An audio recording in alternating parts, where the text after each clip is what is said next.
Hi, and welcome to our December Cosmic Weather Report Live with Soul Level Astrologer Mark Borax.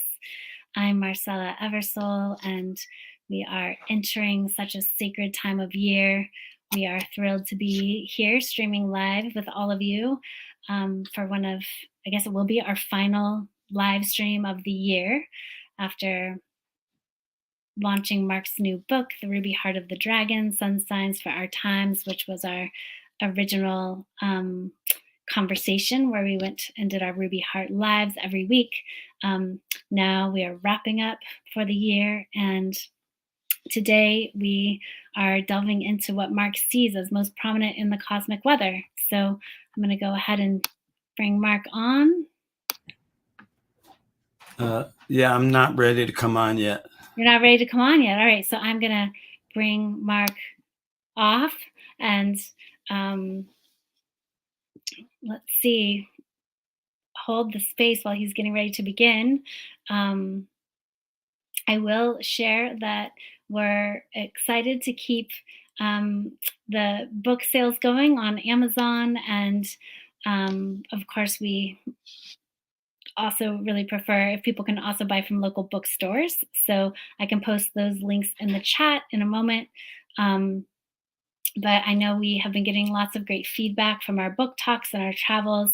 We were recently down in New Jersey with a couple of our graduate students, and just loved getting together live with people in the community, and have just been hearing beautiful stories of people reading that chapters of the book to their loved ones and their relatives. And if you haven't gotten your copy of the book, this is a great time to buy it. Maybe think of gifting it to a friend.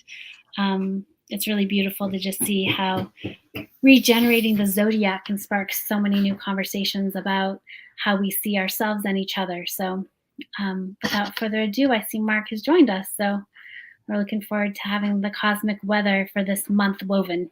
So take care. So thank you. So December started with septiles and quincunxes galore. Septile is a 51-degree 4-minute angle between two planets. It's one of the hardest to spot or to deal with. And the septiles mark the places of the heaviest karmic burden that your soul has chosen, and also it was chosen for to take on, because the whatever karmic burdens we all carry were both partly self-chosen and partly foisted upon us by higher forces. And so that's the heaviest karma we drag around incarnation. But I don't see karma like most other people, and I've written about this and spoken to it many, many times, but I see karma as the greatest blessing and gift on the incarnational zone. And so with December having begun with septiles, the hard karma, as well as quincunxes, which is the second hardest angle or aspect to resolve, 2 planets 150 miles away. And so with quincunxes, it's your blind spot that is very likely to do you in, because if somebody was at least 180 degrees away from you rather than 150, they'd be opposite you and you could see them, but it's really hard to see the 150-degree angle. It's like in all those Western movies, it's not the gunslinger you're facing down in the street. It's the shotgun up in the window of the whorehouse peeking through the curtains is the quincunx. So we got septiles and quincunxes galore, and that's going to really encourage those of you who tuned in today to get a burst of my positive evolutionary wisdom, because we're in it here. But the gift of quincunxes and septiles is that, like a catapult, they force you down so far and deep that if you get sprung in the recesses of your soul, then no traps, no outer traps are going to catch you ever again. So we're compacted now like a catapult. Marcella, is there anything you want to say about that, or should I keep going? I think you should keep going. All right. You came all the way into the studio to tell me that I should keep going. I did. Yes. Thank you, darling. You're welcome. Okay. The goddess says keep going, and far be it from me to contradict the goddess. So this isn't an easy time on the planet. Lot of turmoil. And I think for me, the most virulent form of current turmoil that I've been witnessing in friends and lovers and myself is the loss or the losing of a real reason to be alive, the loss of meaning. And so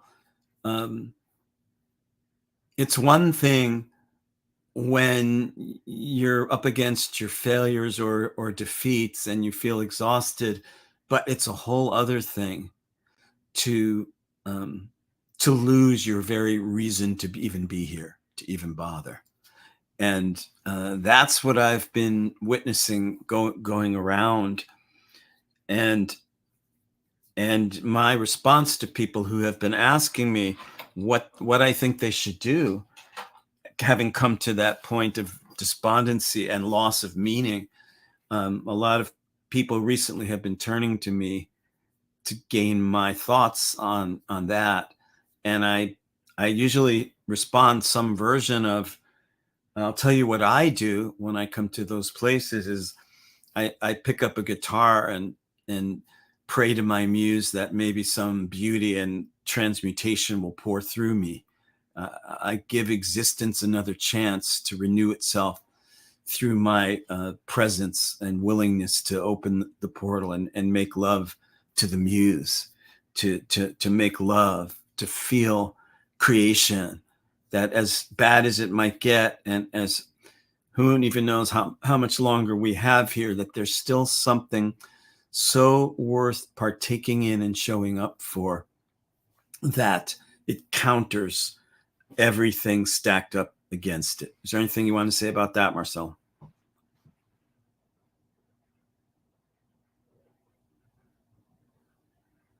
No. Okay. I don't hear you because you're muted. You know, sometimes I wish I had this ability, but your lips are moving and I can't actually hear you. I guess maybe you don't want to be heard. Okay. So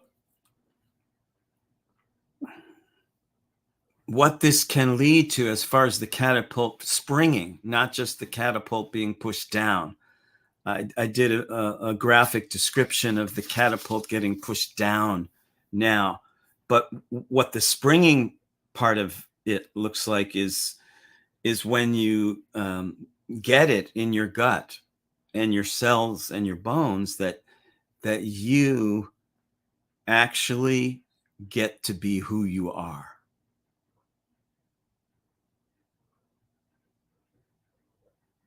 You get to be who you are.